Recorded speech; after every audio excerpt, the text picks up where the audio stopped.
va como buey. Verso 15. El animal al que Dios se está refiriendo aquí es evidentemente un animal vegetariano, ya que come hierba. He aquí ahora que su fuerza está en sus lomos. Verso 16. O sea que esta criatura debía tener piernas fuertes. Hasta ahora, puede que se trate de un elefante, y su vigor en los músculos de su vientre. Verso 16. Aparentemente este animal tiene una sección media masiva y fuerte. Con las informaciones que tenemos hasta ahora, podríamos corregir también que Dios se refiere a un hipopótamo o hasta a un oso. Pero aún se nos proporciona más información. Mueve su cola como un cedro. Verso 17. O sea que ahora tenemos un problema. ¿Han notado ustedes algo peculiar en los cedros? Son gigantescos. ¿Verdad que sí? Ahora bien, ¿han visto alguna vez la cola de un elefante o de un hipopótamo? No son muy impresionantes, ¿verdad? Así que podemos desechar la idea de que Dios, lo más inteligente que hay, fuera a hacer una analogía o comparación como esta. Definitivamente, Él se refiere a otro animal. Otro animal que vivía en el mundo de Job en ese momento. Pero continuemos. Fíjense en la cola de un animal, se descubrió vivía en la antigüedad, un brontosaurio. Y nadie puede negar que gigantes como estos poblaran la Tierra en el pasado. Pero hoy sus restos están en cualquier museo. Esto no se sabía cuando los traductores de la Biblia tradujeron el nombre del animal a que Dios se estaba refiriendo, y es quizás por eso que la mayoría de las traducciones de la Biblia, junto a la palabra behemoth, tienen una nota que dice que ese animal era un hipopótamo. Yo les garantizo a ustedes, que si yo hubiese hecho a los animales, y quisiera impresionarlos para que sepan mi poderío, no usara un simple hipopótamo o un elefante para hacerlo. Yo usara lo mayor, más fuerte y más elegante de toda mi creación. Eso es exactamente lo que Dios hace. Un animal que pesaba entre 200.000 y 250.000 libras impresiona a cualquiera. Mueve su cola como un cedro. Job 40, 17, sea usted el jurado. Verso 18. Sus huesos son fuertes como bronce. Y es el principio de los caminos de Dios. Pero en los versos siguientes y al final de verso 23 Dios continúa haciendo gala de su creación y nos dice: tranquilo está, aunque todo un Jordán se estrelle contra su boca.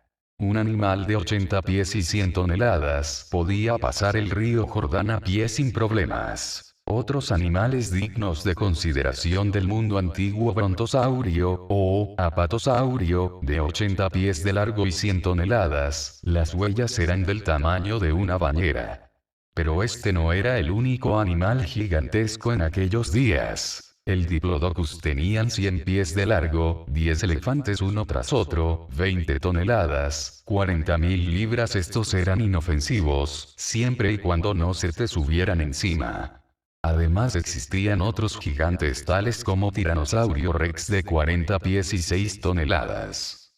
Este animal podía colocar sus dos patas delanteras encima del techo de una casa de tamaño regular y empujarla hasta derribarla. ¿De dónde vinieron estos enormes animales? Los que apoyan la teoría de la evolución pretenden hacernos creer que los dinosaurios aparecieron en la cadena evolutiva hace unos 200 millones de años. Si usted desea regalarles 20 o 30 millones de años, yo no tengo ningún problema. Sin embargo, por alguna razón misteriosa ellos alegan que estos reptiles desaparecieron hace unos 70 millones de años. Por muchos años los cristianos hemos tratado de acomodar la creación a la escala del tiempo evolutivo que ellos proporcionan, porque asumimos que el sistema de datos proporcionado por los que apoyan la evolución es un sistema bien establecido. No obstante, y por el contrario, la evolución no es un hecho comprobado. Para probar eso, fíjense en el mejor ejemplo de evolución que proporcionan los evolucionistas en uno de los bancos de datos más importantes y respetados en todo el mundo, la Enciclopedia Commons. Fíjense en que ellos alegan evolución por el hecho de la mariposa cambiar de color y adaptarse al color del árbol donde se encuentra. Gracias a pruebas como estas es que se ha enseñado que así es que funciona la evolución. Esto lo hacen los lagartijos que conocemos en los países hispanos, y que para evadir el peligro cambian al color de la superficie, donde estén apoyados para así confundir al atacante. ¡Qué maravillosa es la creación de Dios! Amigos, yo no sé ustedes, pero yo exijo mucho más. ¿Es esa la mejor evidencia que ellos pueden presentar para justificar que nosotros procedemos del mono y no que fuimos creados? La evolución no es siquiera una teoría, sino una hipótesis, lo cual, en el método científico está un paso por debajo para convertirse en una teoría. Esta teoría solamente se apoya en una fe increíble de parte de sus defensores. Una fe que puede que parezca razonable, siempre y cuando su fundamento sea sólido, pero su fundamento es pura especulación. Ahora bien, los cristianos estamos constantemente intentando acomodar la época en que vivieron los dinosaurios a una época que podríamos bautizar como preadámica, una creación que pudo haber sucedido antes de la creación de los 6 días que enseña la Biblia. Esto es un error. En Números 23, 19, nuestra santa, inspirada y perfecta Biblia nos dice: Dios no es hombre para que mienta, por lo tanto, o Dios es un mentiroso y la Biblia no es su palabra, y los que la escribieron eran farsantes, o nosotros cometemos un error cuando tratamos de explicar sucesos del pasado sin ajustarnos al relato bíblico. La teoría del lapso del gap. Una creación antes de que Adán fuera creado. Existe una declaración tajante en los primeros capítulos del libro de Génesis. Dios hizo los cielos y la tierra en 6 días y el séptimo día descansó. No porque estuviera cansado, sino porque terminó lo que estaba haciendo. Ahora bien, ha habido una mala interpretación de varios pasajes bíblicos para tratar de acomodar la idea de una creación preadámica, antes de Adán, al relato bíblico. Esta idea presupone que hubo un lapso entre Génesis 1:1 y Génesis 1:2. El concepto de un lapso o una creación antes de Adán carece de fundamentos bíblicos, además de que científicamente es imposible. Esta teoría, a la que se le ha bautizado como la teoría del lapso de Gap Theory, intenta acomodar la teoría de la evolución, proporcionando tiempo para que las eras geológicas hayan sucedido.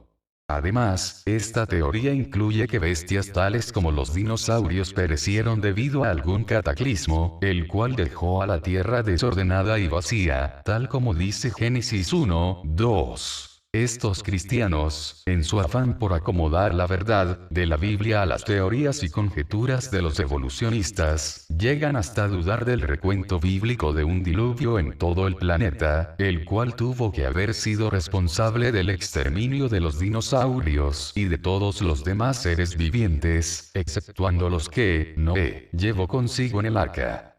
Dios creó paso por paso, día tras día. Y esos días eran de 24 horas cada uno, tal y como veremos en una edición futura de Antes del Fin. Ahora bien, esta interpretación de una creación antes de Adán tiene muchos problemas. En Romanos 5:12, la Biblia nos indica que no hubo muerte en el reino animal hasta que Adán pecó. Algo que sí está claro. Los fósiles pintan una fotografía de muerte y destrucción total. Por lo tanto, porque dice y vio Dios que era bueno, estando su creación llena de muerte, destrucción y desastre. Por esto corregimos que la muerte y fosilización de los dinosaurios debió haber ocurrido después de la maldición de Génesis 3, durante el diluvio de Noé. La otra alternativa, la creación según la Biblia. La otra alternativa es la alternativa bíblica. Dios creó a los dinosaurios junto a los otros animales durante los 6 días de la creación. Tal y como lo dice la Biblia. Ya hemos visto que en la Biblia se alude a la existencia de dinosaurios en el mundo en el que vivía Job, y Job vivió después del diluvio. No obstante, si parecemos presuntuosos cuando nos atrevemos a decir que los dinosaurios convivieron con el hombre, veamos lo que nos dice la geología. Los descubrimientos geológicos y antropológicos más recientes demuestran que el recuento bíblico de la destrucción de los hombres y animales, incluyendo a los dinosaurios, que existían en el tiempo de Noé, merece mucho más mérito que la teoría de la evolución. Otra vez repito lo que dice el Dr. Carl Baugh. La evolución no es siquiera una teoría, sino una hipótesis, lo cual está a un paso por debajo de convertirse en una teoría en el método científico. Además, este mundialmente afamado antropólogo astrofísico nos dice: las edades de las capas geológicas de los evolucionistas están basadas en una teoría hipotética la cual está llena de suposiciones que nunca han podido ser probadas. Cerca del corazón de Texas, se hacen constantes descubrimientos a lo largo del río Paluxy, en las afueras del pequeño poblado de Glen Rose. Entre los hallazgos más recientes se encuentran huellas de dinosaurios junto a huellas de humanos. No estamos hablando de una o dos huellas, sino de docenas de huellas, las cuales en ocasiones están encima de huellas de dinosaurios y localizadas en lugares diferentes. Ocasionalmente algunas de estas huellas de humanos se encuentran en el interior de una huella mucho mayor de un dinosaurio. Esto no deja dudas de que la huella del ser más pesado tiene que haber sido impresa primero, y la huella correspondiente al más ligero, el hombre, haber sido impreso poco tiempo después de la primera haber sido dejada. Si hubiesen transcurrido millones de años entre una y otra huella, la ocurrencia de este fenómeno nunca hubiese sido posible. Hay evidencias sustanciales de que estas huellas puede que hayan sido dejadas por humanos que vivieron contemporáneamente con los dinosaurios. Y esto no sucedió hace millones de años, sino hace apenas varios miles de años, en el tiempo del diluvio mundial y otras catástrofes subsecuentes, las cuales son responsables del depósito de las capas terrestres y de las formas en que hoy se encuentra delimitado el planeta. Pero eso no es todo. Se han descubierto huellas humanas en los supuestos estratos prehistóricos y muchas otras cosas más. Esqueletos de dinosaurios en capas que a los evolucionistas no le convenía que aparecieran. Artefactos humanos en capas o estratos más profundos que lo que se suponía. Fósiles que supuestamente eran más antiguos, tal como las trilobitas, las cuales debieron haber desaparecido, según ellos, hace millones de años, y sin embargo, fueron encontradas en capas más recientes que las que ellos calculaban. Y ahora yo me pregunto, ¿cómo es posible que si los evolucionistas alegan que estos dinosaurios desaparecieron millones de años antes de que el hombre apareciera, hoy se descubra que habitaron juntos, y ellos no hayan hecho públicos esos hallazgos? ¿Acaso tienen miedo de que al reconocer que la Tierra tiene, tal y como dice la Biblia, 6.000 años, también tengan que reconocer que Dios sí creó todo lo que hay y que algún día tendrán que responder por sus acciones ante ese mismo Dios? Denise Petersen nos recalca: tengan en cuenta que la tabla de capas o estratos geológicos de la Tierra, que ha sido usada por los evolucionistas, no es más que imaginaria. El lapso transcurrido entre el hombre y los dinosaurios no ha sido probado con hechos concretos, y ni siquiera con explicaciones satisfactorias. Y antes de cerrar este artículo, vamos a responder una pregunta que todos deben estar haciéndose. Si es verdad que el diluvio sucedió, si es verdad que los dinosaurios convivieron con el hombre al momento del diluvio, ¿dónde introdujo Noé a un dinosaurio que pesaba 200.000 libras?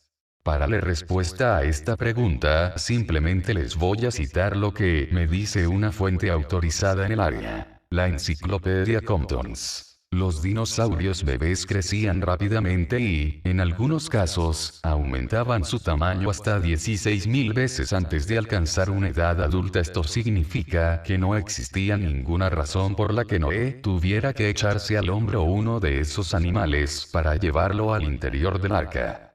Así que los animalitos jóvenes eran los que probablemente Noé salvó de las inclementes aguas. En Génesis 6:15, la Biblia nos proporciona las dimensiones del arca.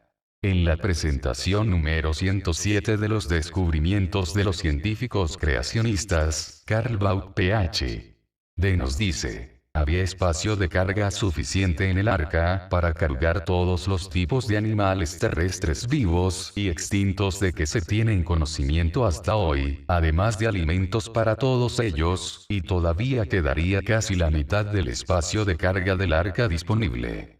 Además, el cuidado de estos animales posiblemente era mínimo, ya que todos los animales tienen instintos de hibernación latentes, los cuales Dios sin duda debió haber usado. Todavía no es demasiado tarde para venir a Jesús. No sigas a líderes humanos, ya que tarde o temprano morirán y con ellos sus teorías. Hombres como Marx, Lenin, Darwin, Mao, etc. han logrado fama con teorías tales como el comunismo y la evolución, las cuales no son más que provenientes del mismo demonio, para confundir y hacer que el hombre no tenga miedo de romper con todos los valores morales establecidos por Dios. Una joven rusa de 24 años se hace un promedio de 6 abortos antes de casarse. Informe anual de la UNESCO. 1997.